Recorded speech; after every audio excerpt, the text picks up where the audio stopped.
अस्सलाम वालेकुम। अम, आज हम बात करेंगे हाइड्रोसील्स के बारे में। ये एक बड़ा कॉमनली इनकाउंटर्ड प्रॉब्लम है, ख़ास तौर पे पेरेंट्स बहुत ज़्यादा परेशान हो जाते हैं जब एक न्यूबॉर्न बेबी का स्क्रोटम का साइज़ यानी उसके टेस्टिकल्स के अराउंड जो सैक है वो थोड़ी बड़ी होती है और फिर डॉक्टर एग्ज़ामिन करके उनको ये बताते हैं कि जी इसको हाइड्रोसील है या इसके टेस्टिकल के अराउंड पानी जमा हुआ हुआ है।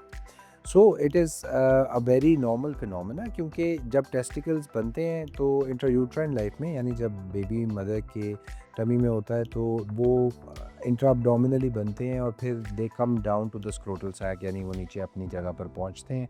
ऐसे में एक चीज़ होती है जिसको कहते हैं प्रोसेसस वजाइनैलिस यानी basically there is a communication between the peritoneal cavity यानी कि जो पेट है उसमें और उस कैविटी में जहाँ पे टेस्टिकल्स फाइनली पहुँचते हैं यानी जो स्क्रोटल सैक उसके दरमियान में कम्युनिकेशन होती है। तो जब बेबी क्राई करता है या उसको कॉन्स्टिपेशन होती है या वैसे भी नॉर्मली स्टूल करते हुए वो ज़ोर लगाता है या उसको कोल्ड कफ और फ्लू ऐसी कोई चीज़ होती है जिसकी वजह से इंट्रा अब्डोमिनल प्रेशर रेज होता है तो फ्लूइड नीचे आ जाता है। अब इसको करना क्या है?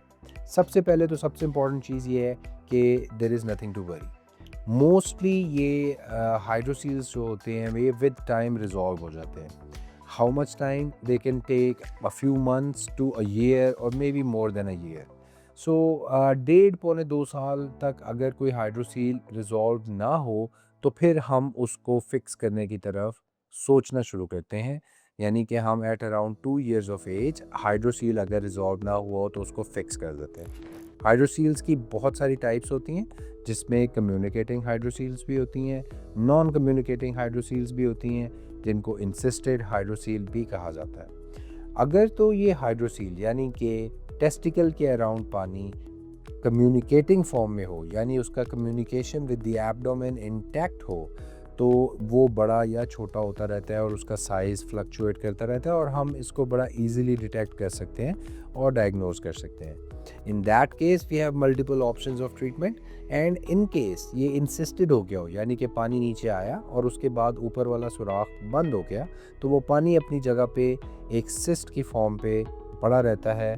वो इंग्वाइनल कैनाल के अंदर भी हो सकती है और टेस्टिस के अराउंड भी हो सकती है। इस फॉर्म के अंदर भी हम वेट करते हैं। If it gets absorbed on its own that is fine, otherwise we will have to do an operation to fix it.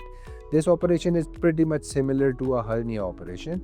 The only difference is that we not only close the ring जो communication है ना सिर्फ उसको बंद करते हैं बल्कि वो sac जिसके अंदर पानी जमा हुआ होता है उसको ड्रेन भी करना होता है। So in short, if you have a newborn with some fluid around the testicles यानी नौज़ायदा बच्चा जिसके टेस्टिकल के अराउंड पानी हो तो there is nothing to worry, we just keep an eye, but you need to see a doctor specially a paediatric surgeon so that हम इसको establish कर सकें कि ये हाइड्रोसील है, ये किस टाइप की हाइड्रोसील है और ये हर्निया तो नहीं है। क्योंकि अगर हर्निया हो तो you have to operate as soon as possible, but if it is a hydrocele you can actually wait and let it absorb on its own. Thank you very much.